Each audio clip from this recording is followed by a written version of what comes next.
Hey,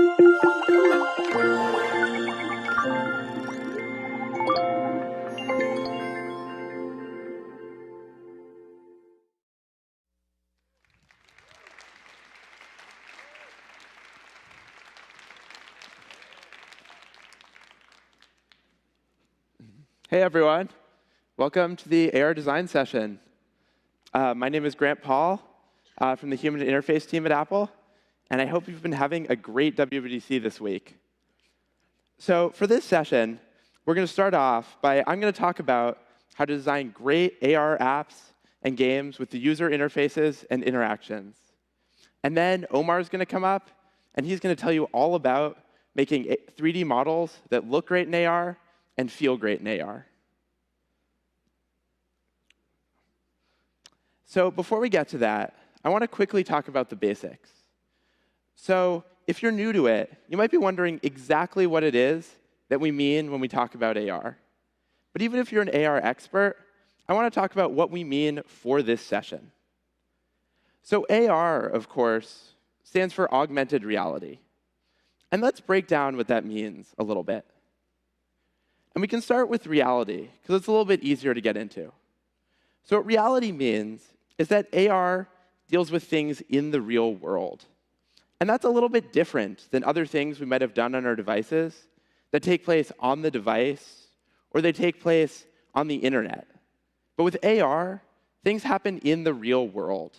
They happen in the room around you, in the environment you're in, or in your place on the map where you are. But the important thing is, it's a little bit different. And the other part of augmented reality is augmented. And that can mean a few different things. So augmented can mean augmenting what you know about the world. It can mean getting information that the device can understand about the world and giving that to you. It can mean placing virtual things out into the world, giving the virtual this physical context. And it can mean taking something that is real, taking your face when you put an Animoji on as a mask, taking something that is real and enhancing it, augmenting it. So that's what we mean when we talk about AR, when we talk about augmented reality. And with that, I want to get to the first half of this session.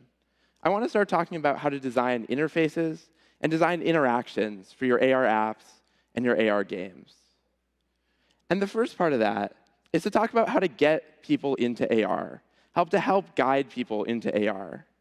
So I'll show you how iOS 12's built-in AR experiences help guide people into AR, and then how you can take those principles and apply them in your own apps.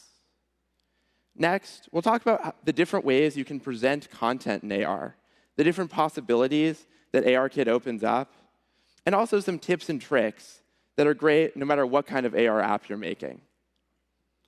And finally, we'll talk about interactions in the world.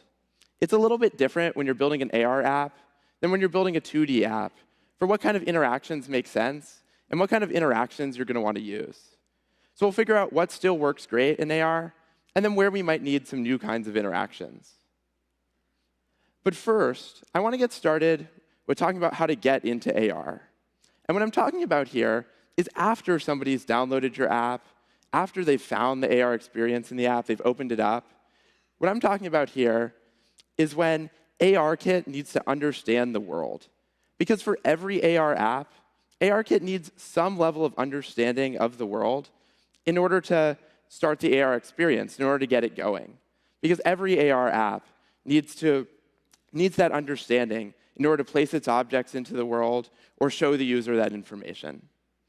And the way ARKit builds that understanding of the world is by getting you to move your device, by having you move around. And that's a little bit different from other places that you might have looked through a device, seen a camera preview in the past. Like, for example, when you're taking a photo, you just need to point the device where you want to frame the shot. But in AR, you really do need to start moving, looking at the same place from different positions, and looking at it from some different angles. So the trick here is to let people know what they need to do, let them know how to move, that they need to move their device. And the way to do that is to give them a fixed reference, give them something to base that understanding off of. And let's talk about that. Let's take a look at an example. So this is the game Euclidean Lands. And what it's showing here is a device moving around inside of a room. And that's really great because you can see here, without any text, exactly what it is you need to do. That you need to move the device within that room, and just turning the device to look at a different angle isn't going to be enough. So without any text, it's really clear from that fixed reference of the room exactly what you need to do. And usually, most of the time, that is all you're going to need. ARKit is even faster to build that understanding of the world in iOS 12. So in even more cases, that is all you're going to need. You just need to start moving, and you're ready to go. But of course, there are some situations that aren't quite as well suited to AR. Maybe you're in a dark room, or it's really reflective, and it's not as easy to for ARKit to start building that understanding. So it can take ARKit a little bit of time to get ready. It might not happen immediately. And in those situations, if you're still being told to move your device, you're still looking at something that says to you, move your device around, people might start to wonder, why is the app not working? Does the app not understand the movement that they're making? And it might start to get confusing. So what you need is some kind of feedback that lets people know that they're not doing anything wrong. They're doing exactly what they should be doing to get into AR. And they should just keep doing it. So let's take a look at an example. So this is how iOS 12's built-in AR apps help guide people into AR. You can see the device moving over the fixed reference of that surface, showing you that you need to move it. You can't just keep it in one place or rotate it. And then once you've started moving the device, the surface transitions into a cube. And that cube spins with the movement of the device, giving you real connected, direct feedback that you're on the right path and you're doing the right thing. And then once ARKit has built that understanding, it's all ready, the cube spins away, and you're ready to go in your AR experience. So that's how the built-in apps in iOS 12 help guide people into AR. And your apps should follow those same principles. They should help people know that they need to move their device and give them that feedback that they're doing the right thing. But your apps don't need to follow that same style. They don't need to look like line drawings. AR should feel like an integrated part of your app. It should feel native to your app style, and it shouldn't feel like something that's attached on or that this flow is something that is added on after the fact.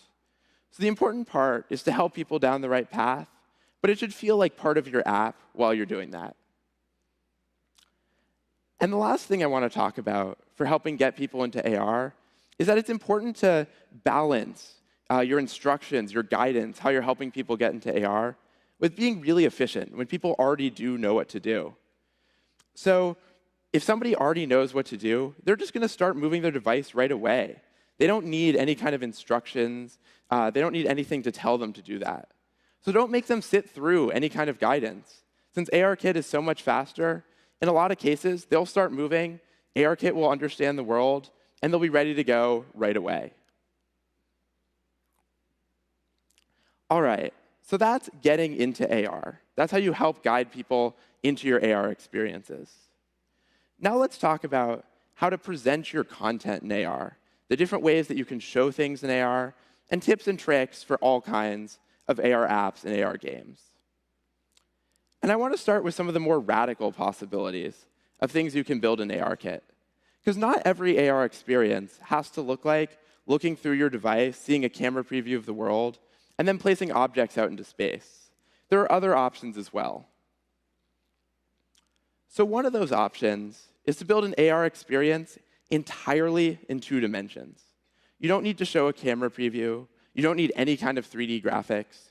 You're using that information that ARKit gets about the world to present a great AR experience entirely in 2D. So let's take a look at an example of that. This is the game Rainbow. And in Rainbow, the way you control your character is by moving your eyebrows up and down.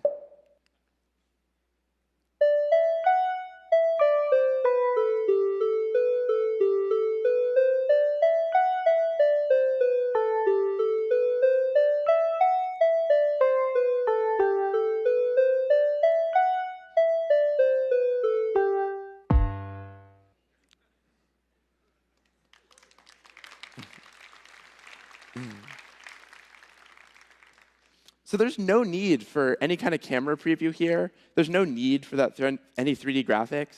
It's a lot more fun entirely in 2D, but it's still a great AR experience. So that was AR in 2D. But another thing you can do with ARKit is you can build things that I would consider to be full virtual reality experiences. And what I mean by that is that the experiences take you to a different place. They really make you feel like you're somewhere else. You can walk around the environment. You can move around within it. You can look in all directions.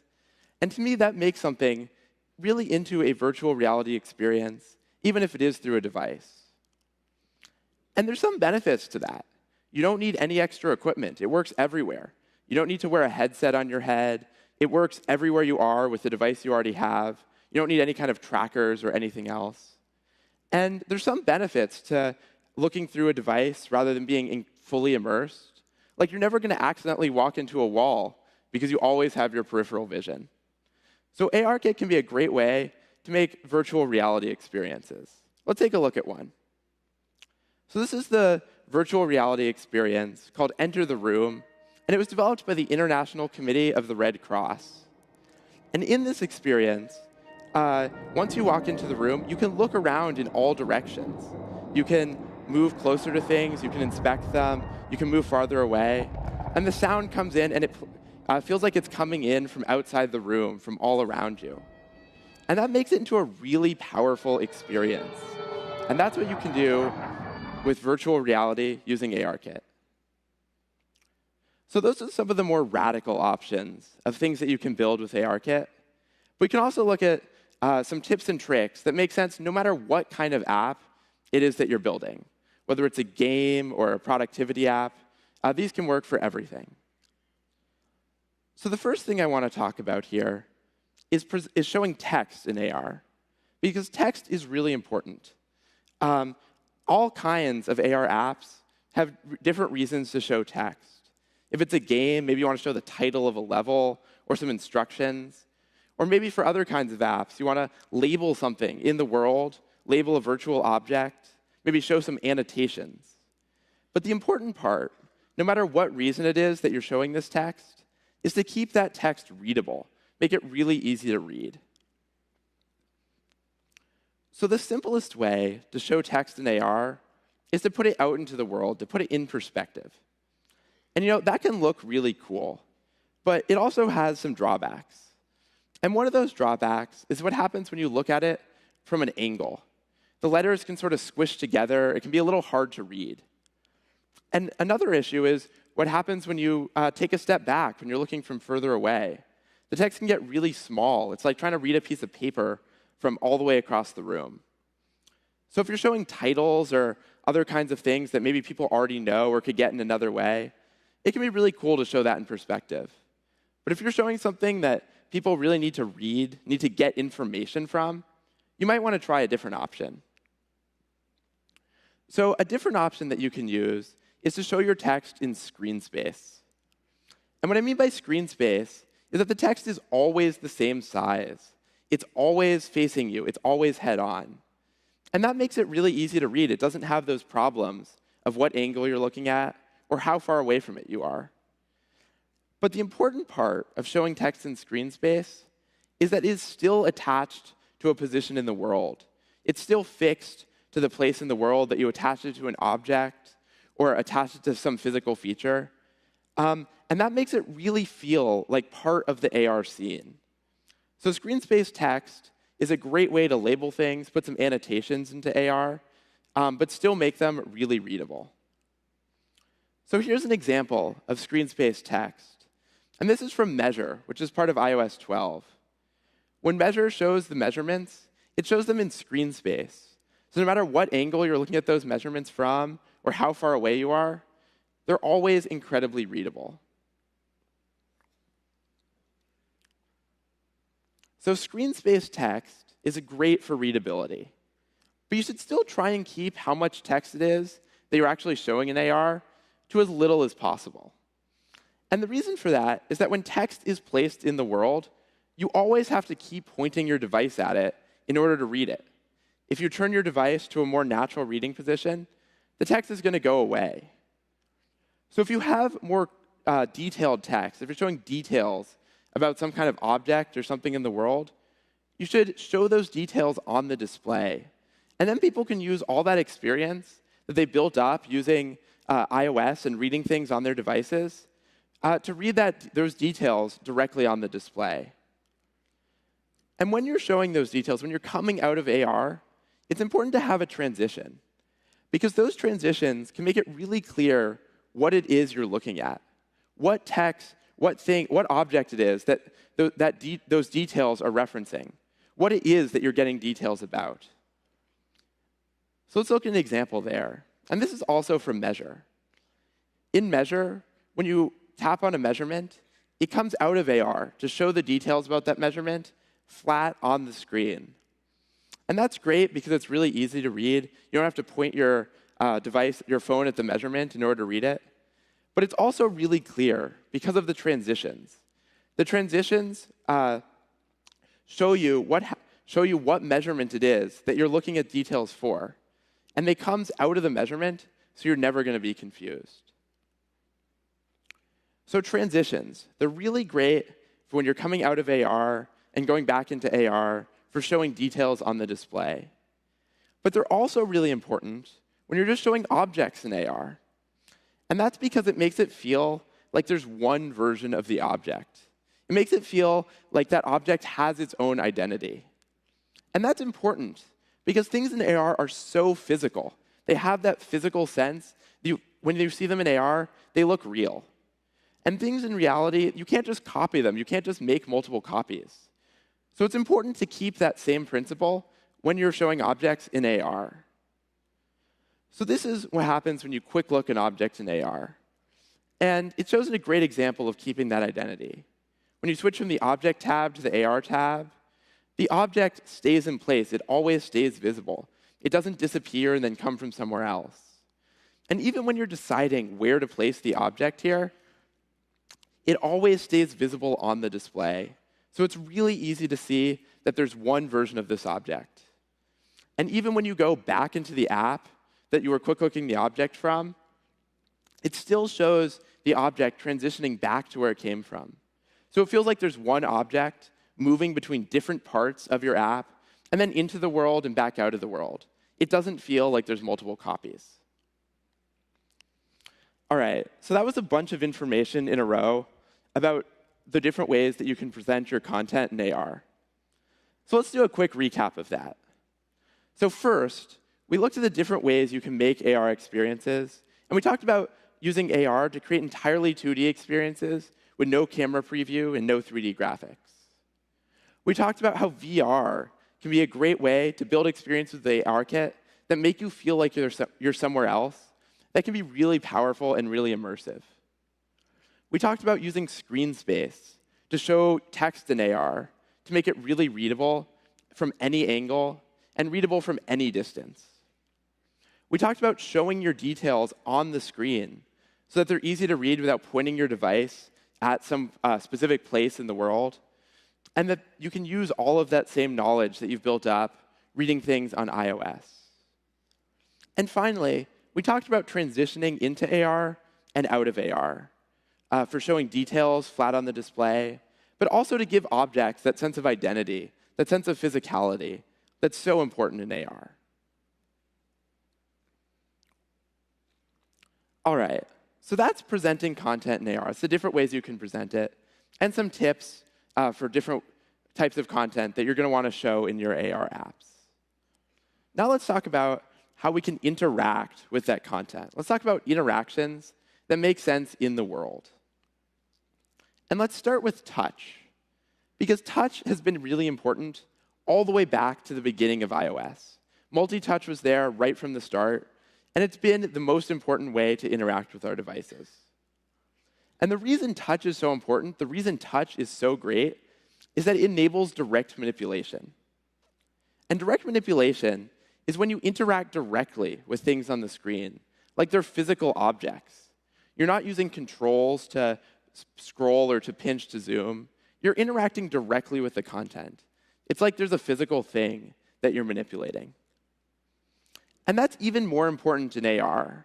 Because in AR, as I said before, things are really physical. Objects feel like they're real. They feel like part of the real world. So it's really important to use direct manipulation to make it feel like you're interacting directly with those objects. And direct manipulation is also great because it uses gestures that you already know, that you have experience with from iOS. Because those gestures will be the same as any other content on iOS. They're things that you've been using for probably a long time. So the first one there is how you can move objects in AR with direct manipulation. If you want to move objects, you just put your finger down and drag them to a new place. And it feels like you're picking up the object because it stays under your finger. You get this physical connection to the thing that you're moving. Another gesture you can do is scaling objects. So in AR, things start out at their physical size, at their natural size. But if you want to change that, you can pinch the object to make it bigger. And you can pinch out on the object if you want to make it smaller. The important things to think about when you're scaling objects in AR is to give some feedback when you're doing it. Because the change is really, really big when you take an object and scale it up to 4 times the size. So it's important to give people feedback so they absolutely know what happened. And the second thing is to make it really easy to go take the object back to its natural size, back to the size that it would be in the physical world. So you can snap back to 100%, maybe with a haptic to make that really easy. Another thing you can do is rotate objects by putting 2 fingers on the display and twisting to rotate. And that can be really great, but with all of these 2-finger gestures, another thing you should think about is your tap targets. Because things in AR are always moving as you're moving the device, and they can get really small if you get further away or if you scale them down. You should make sure to use really generous tap targets, so it's easy to land 2 fingers on the object.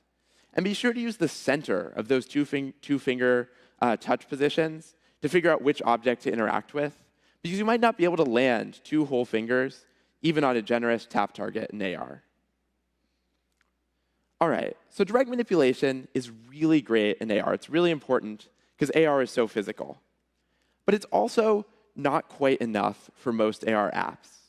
Because if you have a lot of objects and it becomes hard to touch the right one, as I said before, the objects are always moving on the display as you're looking at different places in the world, and they're staying fixed to that place in the world. So it can be a little hard to aim for those objects on the screen. But the fundamental reason, the number one reason, the real reason that touch is not enough for AR apps is that it's fundamentally 2-dimensional. The surface of the display is 2-dimensional, and you're touching on that surface. That was what made it so great, multi-touch so great for flat 2D apps in iOS. But AR content, it's placed into the world. It's part of the world. So that means we need some way to interact with that content also in 3 dimensions, because the world is 3-dimensional. The answer there is moving your device. Because moving your device, it's natively 3-dimensional. It's 3-dimensional inherently. You can move up and down. You can move left and right. You can move forward and back. You can turn in all directions. You can stand up and move across the room if you want to go a little bit further. But the important part is that moving your device is fully 3-dimensional, and that really makes it the number one, the primary interaction in AR. In fact, I would say that moving your device is more important than touch for AR apps. In fact, it's so natural, it's built in to every AR app by default. The way that you look at different things in AR is by moving your device to look at it from different angles and different positions. So it's really natural, and it's also really powerful. And moving your device, it accomplishes many of the things that you would have done in a 2D app by using multi-touch. So in a 2D app, if you want to see more content, the way you do that is by scrolling on the display. You scroll down to see something new. And that's great in a 2D app. But in AR, you do that in 3D. You see different content by moving your device to look at the content from different positions and from different angles. So it solves that same problem of wanting to see more, but it solves it fully in 3 dimensions. Similarly, in a traditional 2D app, if you want to see something bigger, you pinch in on it to make it bigger. You pinch to zoom. If you want to see it smaller, you pinch out, you pinch to zoom out. But in AR, if you want to see something bigger, you can just get closer to the thing you're looking at. You can just move closer in. And if you want to see more things at once, you want to see things from a wider angle, you can just take a step back and look at all of the content at once. So moving your device, it also replaces what you might have done by pinch to zoom to see more content in a 2D application. So movement is really great. It can replace some of the things that you might have used multi-touch for. But you can also use it to build totally custom interactions for your AR apps. And those can be really natural, just like using your device to look around at different things or to get closer and further away. So let's take a look at an example of that. This is SwiftShot, the multiplayer AR sample game that you might have seen in the keynote, or you might have actually tried it. And in order to fire a slingshot in SwiftShot, the way you do it is you move close to that slingshot. You don't have to pick which slingshot you're going to fire from a list. You don't have to reach out and try and aim for it on the screen. You just move close to it. And when you want to fire to the slingshot, you just pull back and release. So it's incredibly precise because you can fire in 3 dimensions. You have 3 dimensions of precision while you're moving that slingshot, while you're pulling it back. And that's more than you could ever do using touch. So moving your device, it's not only really natural, but it's also more precise than you could ever do using touch in AR apps. So moving your device is great, but sometimes we need to combine the best of touch and the best of device movement to create the absolute best interactions. So let's look at some examples of that. And let's start by combining direct manipulation with moving your device. So Quick Look in AR also offers a great example of combining device movement and direct manipulation in AR. If you want to move an object, of course, you can just drag it to the new position, the same as you saw before. Touch on the screen and move it to a new place. But you can also touch down to pick up the object and then turn the device and release it in a new place.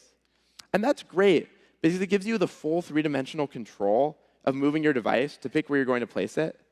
And it lets you move objects to places that you can't see on the screen by picking them up and turning. But it still keeps that sense of physical interaction, that sense of direct manipulation that you had from picking up the object directly. So if you support any kind of moving objects in AR in your apps, you should definitely support picking up an object with direct manipulation and moving the device to find a new place to put it. All right, so moving your device and direct manipulation is one way to combine touch. But another way to combine touch with moving your device is through indirect controls. And what I mean by indirect controls are controls that are flat on the display. They're not placed in the world. They're not attached to anything. They're in a consistent position on the display, and you can learn that position. And that's really great because it means they get out of the way. Once you've learned that position of that control on the display, it stays in one place. You can rest your finger above it while you're spending your time focusing on the rest of the app. So let's look at an example of that. Here's Zombie Gunship AR. You're flying in a gunship above a horde of zombies, and you really need to aim at them. You want to focus on aiming. You don't want to focus on moving your fingers, trying to figure out where you need to aim your finger on the display in order to fire. Instead, you can just rest your finger above the fire button and spend all of your time using that full 3D precision of moving your device in order to aim where it is you're firing, to aim at those zombies. So indirect controls are really great combined with moving your device. But they're also really great because they let apps work one-handed. In AR, no matter what, you always have to use one hand to control where it is that you're looking, at least one hand. So if you want to build a one-handed AR experience, you're going to need to use really reachable controls that are really easy to access. So an example of that is Measure. Measure uses an indirect control, the plus button, the add button at the bottom of the screen, to add points. And that control is in a really reachable spot. So even while you're using one hand to focus the reticle in the center of the screen to precisely place your measurements, you can keep a finger placed above that plus button to easily add your measurements, to easily place those points. So using indirect controls can be a great way to make not only easy-to-use AR experiences, but one-handed ones as well. All right, so that's how to pick interactions for AR. You can use direct manipulation to give that sense of physicality and physical interaction. You can move the device, the primary interaction in AR. And you can use really reachable indirect controls to focus on the content rather than on controls or buttons interacting with it. And that's what I wanted to talk to you about today. Getting into AR, guiding people down the right path, and giving them that direct feedback that they're doing the right thing. The ways you can present your content in 2D and VR, and how you can show content to make it easy to read and give objects that physical identity transitioning in and out of AR. And the interactions that you can use in the world, especially and primarily moving your device. So now I want to bring up Omar, who's going to talk about making your models, your 3D models, look really great in AR. Thank you.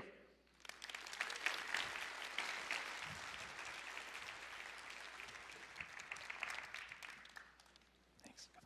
Thank you. Thanks, Grant.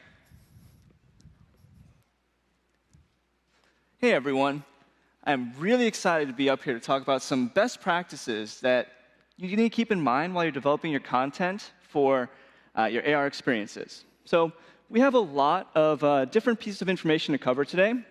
And whether you're an engineer, designer, manager, or an artist, we wanted to provide you with a utility belt of tactics and definitions so that you are best equipped to craft your own exceptional AR content to delight people with. So to begin with, let's start with some essential concepts to keep in mind while you're developing your AR experience. AR is incredible. Having the ability to take anything you can imagine and place it into the real world is absolutely magical. And because of this, people tend to expect a lot out of their AR experiences. They expect your 3D content to render at a smooth and consistent rate. It's incredibly distracting when you're really engaged with the content and you start to move a bit closer to it.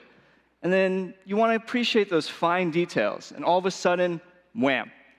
Poor optimization has caused performance to tank, and now it's as if you're watching a slideshow.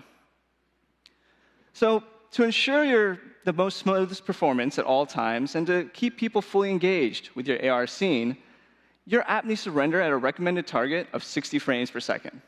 Now, it's really important to maintain this target throughout the entire experience. Really stress test your content. View it from every possible angle. Move in close, move back from it, and just make sure that the performance does not ever degrade. Maybe someday in the future, batteries will run for days. But today, make sure that your experience is able to have as minimal of an impact to battery life as possible. Don't give people the chance to blame your app for draining their battery. The more power you save, the more you want people to come back to your experience and try it again. I mean, I don't know about you, but whenever I see a battery indicator in this state, I seriously feel like I'm going to have a panic attack. And we definitely don't want to have our AR experiences cause widespread battery chaos throughout the lands. Remember, only you can prevent excessive battery drain. I like to look at AR as having the power to take anything you can imagine and to transport it into the real world. People want to explore your content, so you definitely want to bring your A game. Take the time to craft those nuanced details into your 3D content, build a cohesive story and style, and remember that every little detail, every little touch is an opportunity to surprise people. So let's say we wanted to make an AR experience be about an aquarium. Even in its most abstract form, I think it would be really hard-pressed to find anybody who would believe that this marshmallow blob represents a fish. On a positive note, though, our app will pretty much rock the performance numbers if this little guy is flopping around. So let's try that again. Now this is much better. That is one properly dead-looking fish. See how it exhibits some nice details that, once it's running in AR, we'll really want to entice people to move closer to it, to see all those nuanced details and explore its features. We should strive to maintain this level of quality with all the fishes swimming in our aquarium. or just floating in the top in this case. Finally, it's important to remember that people really want to use your app in a wide variety of environments. You want to avoid having your content stand out in real-world locations where potentially the lighting and ambient conditions could conflict with the story that you're trying to tell. So when working with your assets, try to avoid using colors that are either too bright or too dark. And make sure that you light your AR scene in a way that it casts even lighting on all of the objects that you're planning to render at them, no matter what angle you view them from. You want your AR content to work whether it's day or night. Now, spoiler alert, we're going to go over some really nice features in ARKit that will enable you to really delight people when they see your AR content blend and react seamlessly to the real-world environment. So, as you're building your AR content, one great tool to help evaluate your progress is by using one of our recently announced iOS 12 features, AR Quick Look. Throw some of your assets up on iCloud Drive, view them using the Files app on iOS, and quickly have the ability to project it into AR.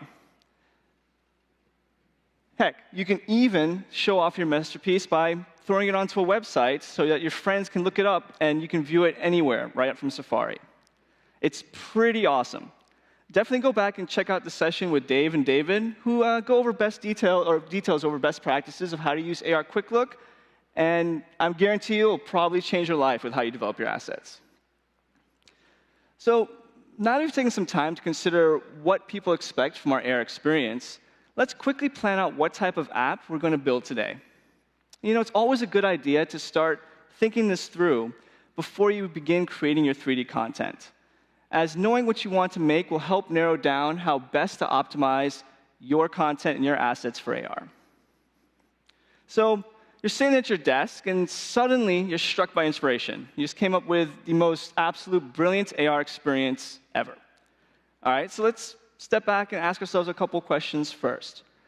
Does this experience really need to render hundreds of AR objects, or will we focus on a single hero asset? How much detail do we actually want, and what graphical style best represents what we're trying to convey?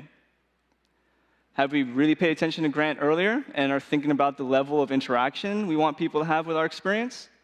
Having a clear answer to questions like these will help determine where best to put your rendering budget when you're developing your app. For example, imagine you're building an AR experience similar to the IKEA Place app, where people can preview different pieces of furniture by being able to place them in their home, or in our case, outside on their patio. Now, the stars of the show are actually the different furniture pieces, so you need to present highly detailed objects that closely mirror the real-world counterparts. In this case, it is a good idea to make sure that you spend a little bit extra time in your rendering budget on these single hero assets because their level of quality can essentially make or break a sale. On the other hand, you decide that you've had enough of accidentally stepping on those little tiny plastic bricks of agonizing pain that your kids start laying around the house. So in order to preserve your sanity, you build an AR experience where they can play around with as many of these blocks as they can possibly imagine, similar to Playground's AR, and save yourself from ever having to experience brick pain again. In an app like this, where you potentially have a lot of objects being rendered and interacted with, you want to basically create very simple, low-poly models with a flat, colorful material so that you can have a ton of them on screen and still have really good performance. So now that we've asked ourselves these important questions, it's time to set up our AR canvas. Just like painters like to set up their canvas and space before they begin work, we would like to have a couple suggestions of how to set up your project up front in order to position yourself for optimal success.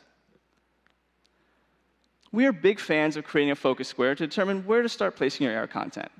And if you're using SceneKit, right there on the bottom of the screen, you have the option to actually activate the statistics panel. This will allow you to see your current frames per second, as well as how many polygons are visible on the screen at any given time, which will be very helpful as you start to build out your app and put all the different elements into it. So now that we have a starter scene up and running, I was thinking, what would be a good example AR app to help get over these best practices? So I'm not really an outdoorsy guy, but coming to California, I find that here a lot of people are.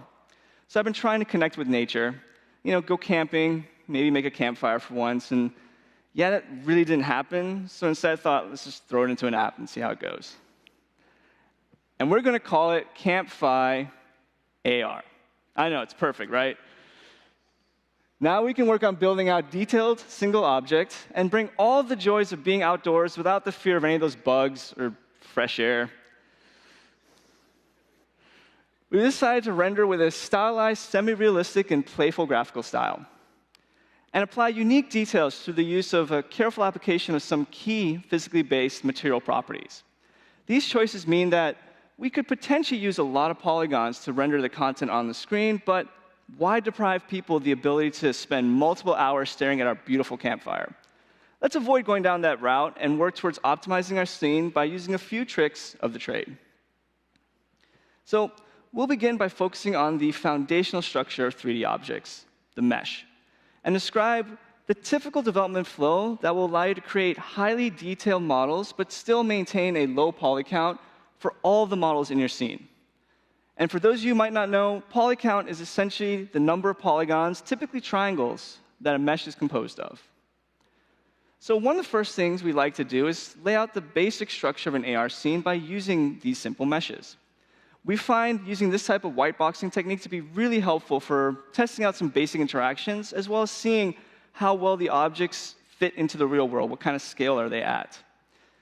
You know, actually, I think this campfire looks really great. I think we're going to call it a day here, and let's just call this done and ship it. Thanks, everyone. I'm off to the after party, and wait, so that didn't look like a campfire to you guys? All right, sorry. Really? My bad. Let's jump back to actually building out this campfire mesh. I want to give a quick high-level review of what a mesh is and the basic data structures that comprise it. So now you can think of a mesh as being a collection of triangles that are arranged in 3D space that will form a surface for you to apply materials on.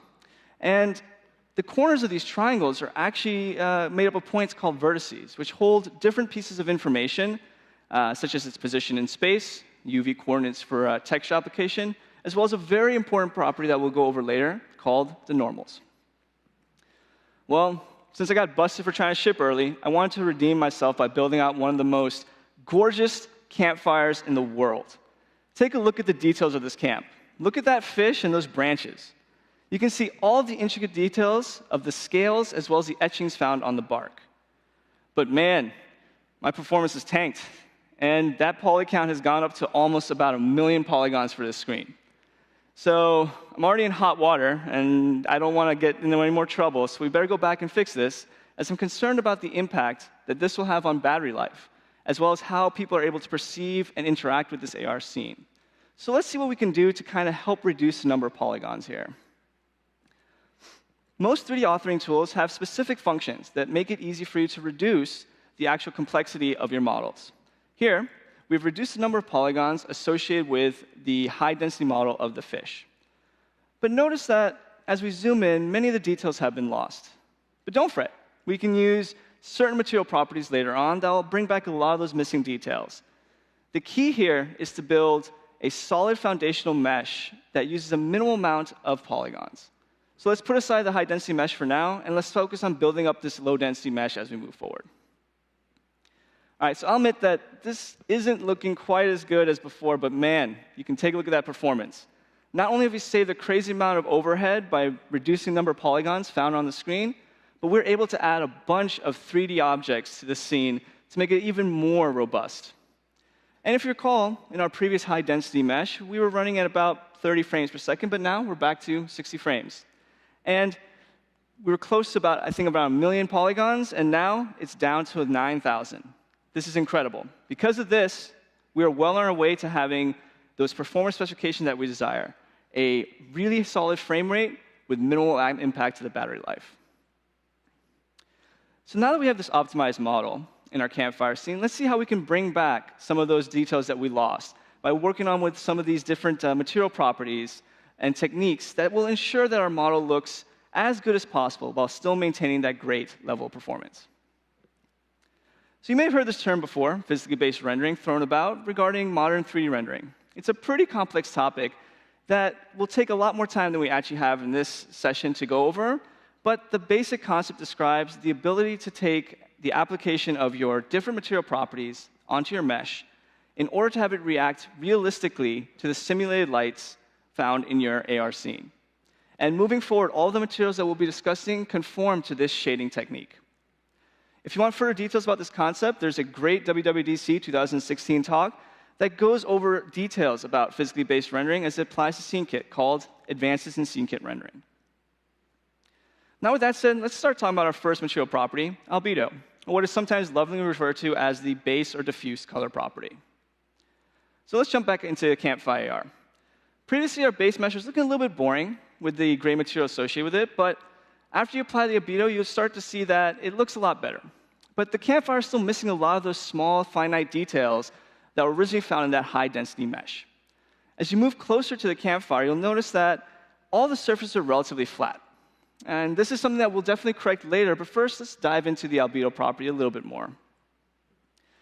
Think of the albedo as basically being the base mesh of the various objects in your AR scene. This is the material property that you typically use to apply textures to the surface of your model.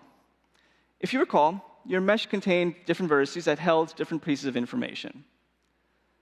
The ones used here are actually called UV coordinates, which help map out how pixels from various texture maps are actually applied to the model. And after we've worked with these textures, we've applied the albedo material to this property on the fish. So now we've successfully applied a texture to our fish, I want to remind you about the fact that you never know what people are actually going to experience your app. You want to be able to have your content fit in as many different scenarios as possible. So you want to take care in selecting the right albedo value that are neither too bright or dark, as you want this to work in a wide variety of different situations. So our fish just got its skin, but we're still missing a lot of details from this and the other objects found in the scene. So let's go back into how we can start bringing back a lot of those details through the use of the normal material property. So as we jump back into Campfire AR, let's see how we can bring back some of those details that were removed from optimization. This can be done through the use of a special texture called a normal map, which you can see here as the blue tinted maps are now applied to our AR scene. These maps allow you to add those fine surface details back into your models without the need to add any additional geometry. Now, after applying the normal maps, you can see how the fish exhibits some scales, as well as making the branches show just a tiny bit more detail. Also, if you take a look at the statistics panel, you'll notice that there was absolutely no change in the number of polygons related to this model. It's magical, isn't it? So how do we make this normal map? Let's take a closer look at one of the branches and see what we can do to make this work. In most modern 3D modeling applications, artists have the ability to generate these normal maps by projecting details from a high-density mesh over to a low-density one. So here you can see what the normal map looks like on the branches after they've been generated from this high-density mesh. And after applying the normal map, you'll start to notice all those nice details that were originally lost come back into this model. But we still are able to maintain that high performance of the low-poly mesh. So you may be wondering why the normal map looks kind of strange. Well, the colors of the normal map actually represent visual representations of the vector data and determine how the normals on the surface model will be offset in order to change the way that light is being reflected, and are key to making this effect work. That was a bit of a mouthful, so let's dive a little bit more into this property, because normals, we feel, are a really important topic. And we want to spend a couple more minutes just going into how truly spectacular these can be. The art of manipulating normal vectors are one of the key tools that AR creators have in order to add a lot of those significant details back into their model. So what the heck is a normal vector, and are there strange vectors as well? Well, no, there's no strange vectors unless you forgot your high school trig, but normal vectors lie perpendicular to the surface of the mesh and are associated with each mesh vertex. So why do we need these normals? Well, in order to see your AR object, you need to place simulated lights into your 3D engine. Normal vectors allow 3D engines to calculate how these lights are actually reflected off the surface of these materials, similar to how light behaves in the real world, and are essential to making sure that your AR scenes mimic reality. What's interesting is that by modifying these normals, you can trick the engine into thinking that your surface is actually more detailed than it really is without needing to add any additional geometry. If you take a look at this example, you can see a simple sphere being rendered with flat shading. What this means is that the normals associated with each face of the mesh are pointing in the exact same direction, as seen by the 2D diagram.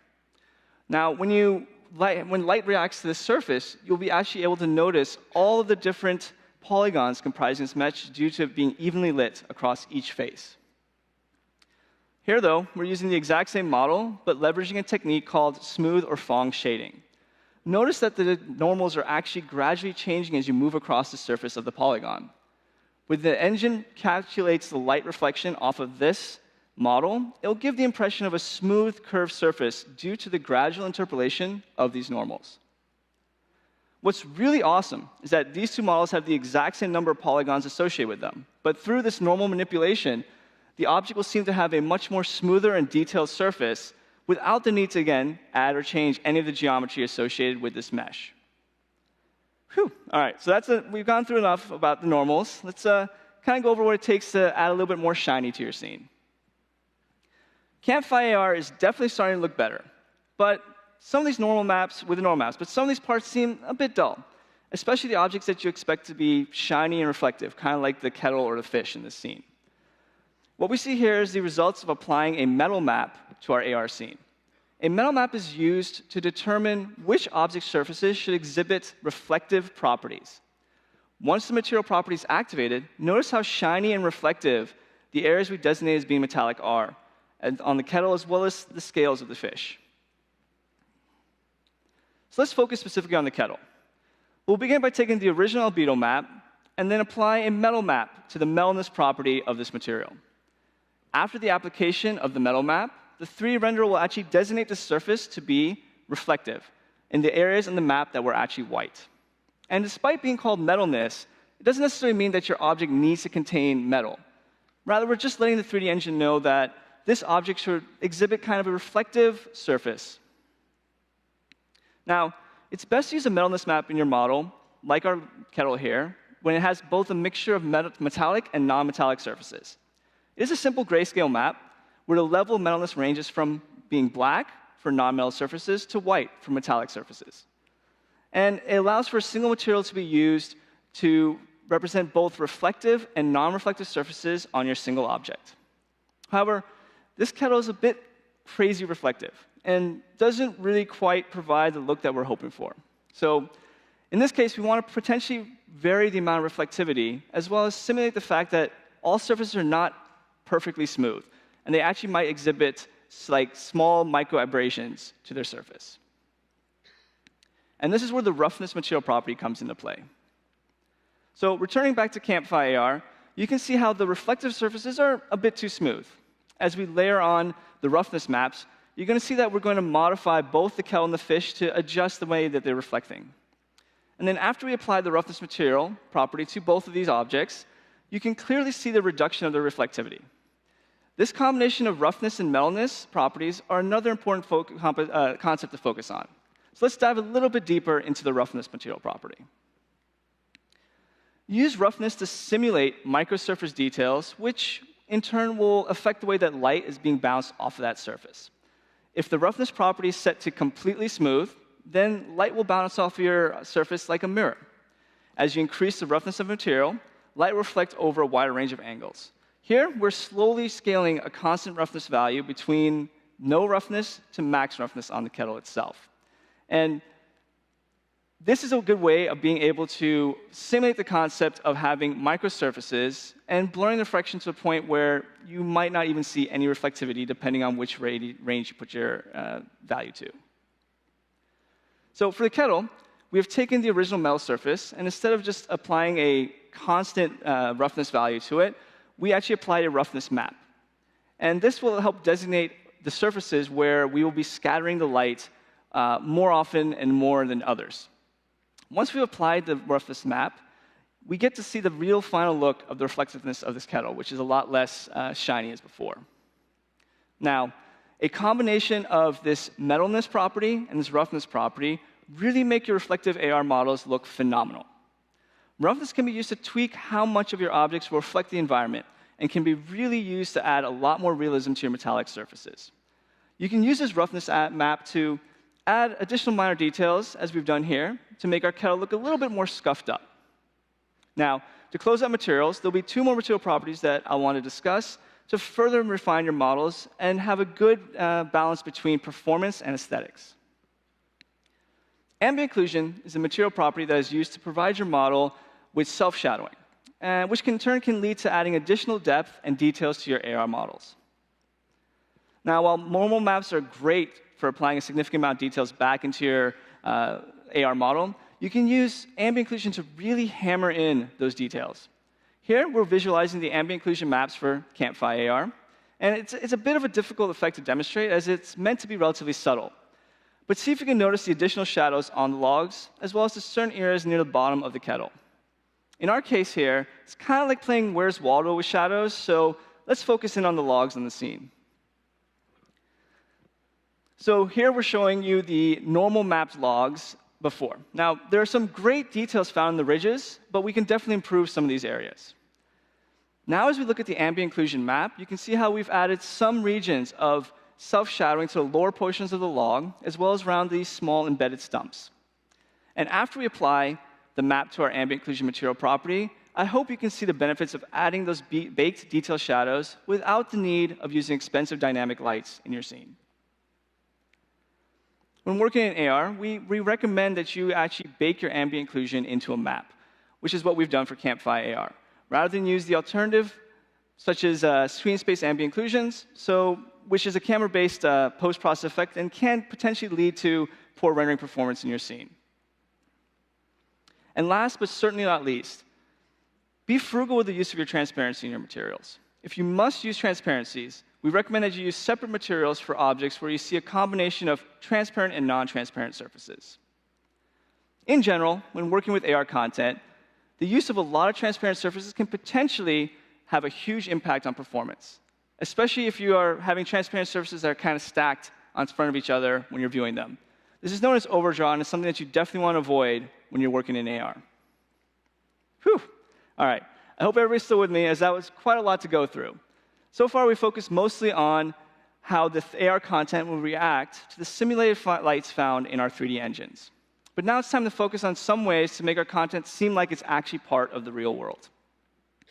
A fantastic option to use to compensate for varied lighting conditions is to leverage one of ARKit's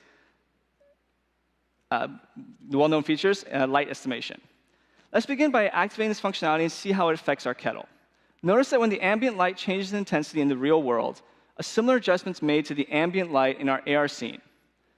The way this works is that ARKit analyzes each frame of the video and uses them to estimate the lighting condition of the real world. It is an absolutely magical feature that helps ensure that the amount of light applied to your AR content matches what you see in the real world. Now that we have magical light wizards living in our AR scene, let's discuss shadows. Shadows in AR are really, really hard to get right. Your shadow needs to be able to work in a wide variety of situations. Remember that people can be potentially using your app anywhere, and if your AR shadows differ from the ones that are seen in the real-world environment, it can be relatively jarring for your experience. Here, we have tried to incorrectly cast a dynamic shadow by using a directional light as a sharp angle in our 3D engine. Shadows are a great way to make objects actually feel grounded in the real world, but in this case, it doesn't really match the shadows being seen in the surrounding environment. It's like we're purposely trying to defy the laws of physics here. Instead, we suggest that you place your directional light directly overhead and play a little bit around with the intensity of that effect to make sure that it actually feels a little bit more subtle. This will allow your shadows to work in a lot more different situations and a lot more different scenarios. An alternative to this is actually using a method where you can create your own drop shadow rather than using dynamic lights in your scene, which can get expensive and can severely affect performance if you're rendering a lot of 3D content. You take the time to craft those really good shadows and ensure that they will fit in as many real-world situations as possible. Environment maps. If you really want to astound people, you definitely want to use these maps, especially on those AR objects that exhibit reflectivity. It'll make it seem like your AR content exists right here in the real world. And to make it super easy to leverage their powers, we wanted to show you how one of the new features in iOS 12 and ARKit 2.0, automatic environmental mapping, can help you achieve this effect. If you take a close look at the kettle, originally we're using a baked environment map that has a kind of bluish tinge to it. Once we've activated the automatic environmental mapping, notice how the kettle now reflects a lot of the ground and the surrounding color of the current environment that we're in. You can even see a little bit of the green from the grass that this kettle is sitting in. This is a fantastic feature that will really help ground your objects into the real world, and with careful use of roughness, can really enhance the believability of your scene. So now, why is automatic environmental mapping so actually incredible? Typically, these maps are used to simulate the ability of metallic surfaces to mirror the environment around them. You can see an example of a cube environment map here. Now, before ARKit added automatic environmental mapping, you had to provide your own image and hope that it was generic enough to work in a large variety of situations that your app may be used in. But now, with ARKit 2.0, you can kiss those sleepless nights forgetting about whether your environment map is actually ruining your AR experience. For more information about environmental mapping and other new features found in ARKit 2.0, please check out the talk by Arsalan and Reinhardt called What's New in ARKit 2? And now to close out Campfire AR, let's put all this together and add the final touches to the campfire. With a little bit of animations and sprite effects, along with the application of all the techniques discussed today, Campfire AR is ready for prime time. Now, if I ever get the crazy urge to go outside, I can instead suppress those urges and stay safely at my desk, enjoying the joys of simulated outdoors with Campfire AR. Who needs EpiPens? Not this guy. We went through a lot of different topics today, so I quickly want to reiterate some of the important things to keep in mind while you're developing your app. Remember that your app can be used in a wide variety of real-world conditions. So always make sure aesthetic choices allow your content to blend almost anywhere. Once you've decided what kind of AR experience you wish to build, adhere to what you think your rendering budget is and work as many optimizations as you can to get that smooth performance and efficiently use your power. And finally, leverage the use of various material properties as well as the built-in features of ARKit to get your AR content looking great in order to delight people who use your app. And for your reference, here's a table of all the material properties we worked with today to build out Campfire AR. You can get additional information at the link provided. Thank you.